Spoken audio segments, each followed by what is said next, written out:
بسم اللہ الرحمن الرحیم رب اشرح لی صدری ویسر لی امری واحلل عقدۃ من لسانی یفقہوا قولی۔ موضوع چل رہا ہے غزوات کا، اور آج پڑھیں گے غزوہ تبوک کے حالات۔ یہ 9 ہجری میں واقعہ ہوا تھا اور 30,000 صحابہ تھے، اور جو مخالفین کا لشکر تھا وہ لاکھوں میں تھا۔ غزوہ تبوک 9 ہجری میں واقعہ ہوا۔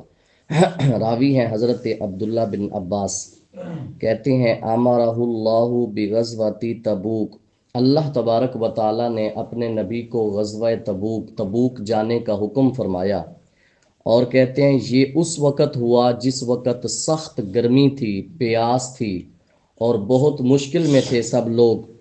کہتے ہیں وقد کثر النفاق، نفاق کی کثرت ہو چکی تھی، اور اصحاب صفہ کی بھی کثرت ہو چکی تھی۔ اصحاب صفہ وہ صحابہ جو آقا علیہ الصلوۃ والسلام کے ساتھ تعلیم حاصل کیا کرتے تھے، میرے آقا سے پڑھا کرتے تھے، وہ ایک چبوترا ہے۔ کہتے ہیں جب تبوک پہ جانا ہوا تو میرے آقا صلی اللہ علیہ وسلم نے یہ عام اعلان فرمایا مسلمانوں میں، فرمایا ان نفقتی فی سبیل اللہ والحسبہ، فرمایا اب دل کھول کے اللہ کے راستے میں خرچ کرو۔ میرے آقا نے غزوہ تبوک پہ موقع پہ یہ اعلان فرمایا۔ تو کہتے ہیں حضرت عبداللہ بن عباس وَأَفْضَلُ مَا تَصَدَّقَ بِهِ يَوْمَئِذٍ أَحَدٌ عبد الرحمن بن عوف، کہتے ہیں اس دن سب سے افضل جس نے صدقہ کیا وہ حضرت عبد الرحمن بن عوف ہیں۔ کب؟ غزوہ تبوک کے موقع پر۔ انہوں نے کتنا دیا؟ کہتے ہیں بِمِئَتِ أَوْقِيَةٍ، 200 اوقیہ چاندی عطا کی اللہ کے راستے میں۔ تو وہ آج کروڑوں اربوں میں بنتی ہے، جو اس وقت غزوہ تبوک کے موقع پر دی تھی۔ اور حضرت عمر بن خطاب نے بھی بِمِئَةِ أَوْقِيَةٍ، 100 اوقیہ چاندی آقا علیہ الصلوۃ والسلام کو دی تھی۔ اور حضرت عاصم انصاری نے 90 وسق کھجوروں کے دیے تھے اللہ کے راستے میں، میری طرف سے یہ جنگ میں حصہ ہے۔ اور کہتے ہیں حضرت عمر بن خطاب رضی اللہ تعالی عنہ عرض کرتے ہیں یا رسول اللہ، میں نے سوچا کہ عبد الرحمن بن عوف گھر میں کوئی شے نہیں چھوڑ کے آئے، سارے کا سارا مال لے کے آئے ہیں۔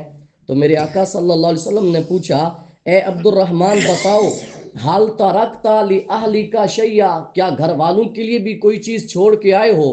عرض کرتے ہیں یا رسول اللہ ما وعد اللہ ورسولہ من الرزق والخیر، گھر والوں کے لیے وہ چھوڑ کے آیا ہوں جو اللہ اور اللہ کے رسول نے وعدہ کیا ہے۔ وہ کیا وعدہ ہے؟ میرے آقا نے قسم اٹھا کر کہا تھا، فرمایا قسم ہے خدا کی، صدقہ کرنے سے مال کبھی گھٹتا نہیں ہے۔ یا رسول اللہ میں آپ کا وہ وعدہ گھر میں چھوڑ آیا ہوں، باقی میں سب کچھ لے آیا ہوں۔ تو سب سے افضل صدقہ حضرت عبد الرحمن بن عوف نے کیا تھا۔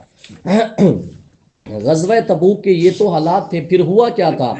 کہتے ہیں ثم غزا رسول اللہ غزوۃ تبوک، غزوہ تبوک، جب تبوک یہ ایک مقام ہے، جگہ کا نام ہے، جب وہاں پہنچتے ہیں میرے آقا صلی اللہ علیہ وسلم نے تقریباً 20 راتوں سے زیادہ وہاں قیام کیا، لیکن جب 30,000 لشکر کی خبر رومیوں کو پہنچی تو ان کے دل میں ہیبت پیدا ہوئی، وہ نکل ہی نہ سکے۔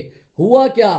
کہتے ہیں صلح ہو گئی اس بات پر کہ ہم ٹیکس دیں گے۔ تو میرے آقا صلی اللہ علیہ وسلم واپس مدینہ لوٹ آئے تھے، 30,000 کا لشکر تھا۔ یہ غزوہ تبوک واحد ایک غزوہ تھا جس میں مسلمانوں کی صحابہ کی تعداد زیادہ تھی، اور جذبہ تھا، اور سخت شدت تھی، گرمی تھی، پیاس تھی، لیکن اللہ کے راستے میں نکلنے کا جذبہ تھا۔ جو کفر میں ایک تلوار بن کے اترا تھا وہ بھاگ گئے تھے، آئے ہی نہیں سامنے۔ تو میرے آقا صلی اللہ علیہ وسلم صلح کی کہ تم ٹیکس دو گے پھر رہو گے، تو انہوں نے صلح مان لی۔ دعا ہے اللہ تعالیٰ ہم سب کو